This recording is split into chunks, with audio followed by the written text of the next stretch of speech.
Welcome to Canadian Justice. I'm Christine Van Gyn. On February 24th, Russia began a military invasion of Ukraine, launching attacks on multiple cities. The war has been devastating, with mounting evidence that the Russian military has committed war crimes and crimes against humanity. Many Ukrainian civilians are trapped in their cities, but many others have fled the country through neighboring Hungary and Poland.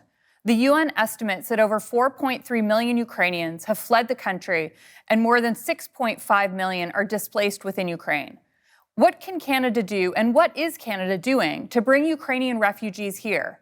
Canada has a large Ukrainian diaspora, and many Canadians have relatives trapped in or fleeing Ukraine. What is the process for bringing them here to Canada? And what's the process for bringing refugees here if they don't have relatives in Canada? Here today to discuss this are three guests.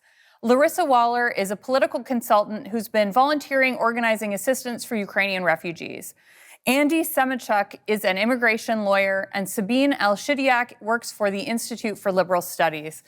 Thank you all so much for joining today. Andy, I'd like to start with you. You're an immigration lawyer, and you're working right now with people on the ground coming out of Ukraine. Can you describe what it's like for them leaving Ukraine into a neighboring country, and how are people managing? What are they leaving with, and where are they staying?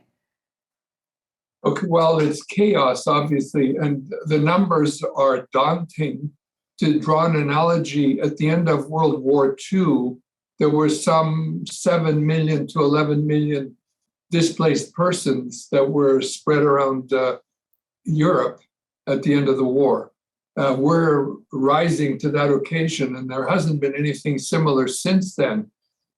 People leaving their country are short on funds, don't all have relatives and friends in neighboring countries, showing up at the border, waiting through long lines to try and get across, leaving their spouses behind who are fighting the war, trying to find a place to stay. There are pictures of people, massive stadiums full of people with cots, sleeping on cots. On top of that, there's the confusion of the war and the shock of everything. Even people in Canada are shocked by what happened. Can you imagine if you were called in a matter of minutes to pick up everything you got and take your children and get on a train and get out of the country? That's the situation in a nutshell. It's truly unimaginable for so many people living here. Larissa, is there anything that you want to add about what it's like on the ground and the families that you've been in contact with trying to leave the conflict and make their way to Canada? What's their experience like? Yeah, I think the experience it's scary.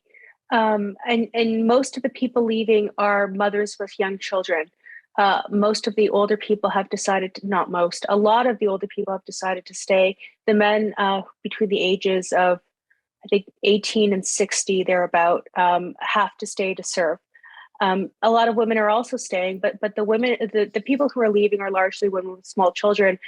I have small children, and I remember trying to leave the house. You don't want to forget a thing. And, diapers, formula, clothing, changes of clothes, and what if they get wet? And these people are leaving with, babies. They don't have, a 2-week supply of diapers or formula or food with them. They try to get to the border, mostly to the Polish border. For the first few days or first few weeks of the war, the wait to get out of the country was days long. You're waiting in a line for days to get out of the country, to get into Poland, where, God bless the Polish people. We hear that most Polish families have refugees staying with them. The families I've spoken to, they have 1 or 2 bags with them because the mother has to carry her children, push the stroller, and take all their belongings with them. I heard lots of stories of cars being abandoned on the side of the road, luggage just being dropped as they're walking towards the border. And they're walking, you couldn't get a car to the border, so you're walking 20 kilometers with your kids in tow. It's a horrific thing to think about. And those are sort of the reports I'm hearing. And I think we'll get into, some of the burdens, additional burdens that say our government has imposed on these refugees in order to come into Canada. But I'm looking forward to talking about that later in the show. We've only got about 20 seconds left. Andy, is there a hard number on how many people have arrived in Canada so far? 12,000 roughly. Okay, we've got to go to commercial break, but we will be right back.